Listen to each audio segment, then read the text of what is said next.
is a game about rescuing animals. The volcano is exploding, the comet is coming. Well, the comet is coming, that's the whole point of it. And you are a hero. And you are trying to get these animals and drive these dumb dodos and dinosaurs to an island of safety. Well, that's been done before. Has it been done like this? Not quite. Let me show you. So this is a map of the world that's about to be hit by a comet.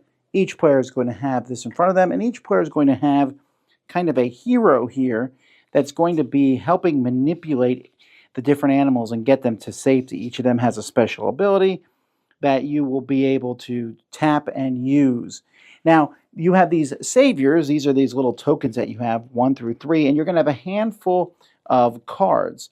Now, on your turn, you have different actions that you can do. One, you can start rescuing someone. So let's say I want to rescue the Scout of the Jungle. So this shows a few things. It shows that they're going to start at number 11. That's pretty far. They have to go all the way to the top of the board to be rescued. So anyone starting on 2 doesn't have to go as far. But also, this person's going to give me 5 points at the end of the game, and I will be able to use them when I move another savior to skip trees. That's pretty good. So I put them down in front of me here underneath one of these, and I will use that. That's my first one, and I'll put this on number 11 to show that. Now, you can have up to 3 of these going at any particular time. You can also use a card, discard a card on your turn, to simply move on the 2 types of terrain. This shows a volcano and a tree, so I can move 1, 2. Now, that doesn't seem like the tree was very useful, but here's the thing. Let's say there was another piece here. It doesn't matter if it's mine or someone else's. I might, if I was here, for example, I might go all the way through these to get to the tree, because you can leapfrog your way faster to get over here. Once you get there, you get the points, and that special ability is now yours. So players are going to either be playing cards for terrain movement, and this one here lets you add a wild, so I could play these 2 together, or putting out more creatures. Now, you might run out of cards after a while because you don't draw a new card at the end of your turn, so you can rest. When you rest, you'll untap all the cards that you've tilted to use your special abilities.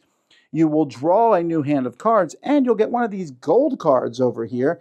You can take a face-up one or face-down one. These are just slightly better cards that you'll be able to use over the course of the game.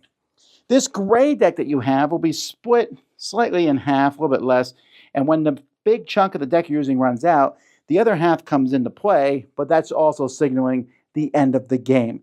And at the end of the game, whoever has the most points will win. A lot of the different creatures in the deck have points. Some of them give you this one. If you rescue this person, your hand limit is increased by 1. Some give you points based on other, like it's Dodo's just worth 11 points. Doesn't give you any special abilities. And some you need to have groups of animals to get special abilities. Like this one here, whoever has, if you have 3 of these, you'll get 6 points. But if I have 8 of them, I would get 36 points.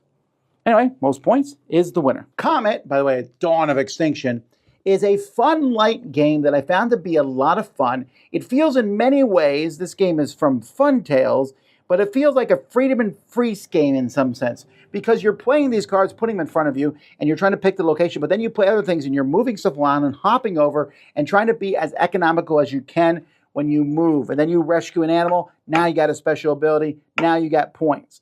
My only complaint about Comet is I wish it was a little longer, actually. It says 45 to 75 minutes on here, and that can be longer with more players, but I'm talking about the number of turns that you get. You almost wish there was more of those turns, because you're not going to rescue as many animals as you want to. That's my only negative about the game.